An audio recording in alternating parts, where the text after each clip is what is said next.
ఒక వారం ఉంటానని చెప్పి అప్పుడే బయలుదేరుతున్నావు? ఓహో, గర్ల్ ఫ్రెండ్ ఫోన్ చేసిందా ఏమిటి? చేసే ఉంటుందిలే, బాంబేలో ఉంటున్నావు కదా, ఇవన్నీ సహజం. ఇది నేను మీ అమ్మ కాలికి తొడిగిన మెట్ట.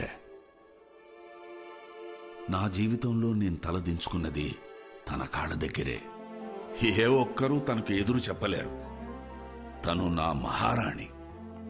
అలాంటి అమ్మాయి నీ కంటపడితే ఇది ఆ అమ్మాయికి తొడుగు.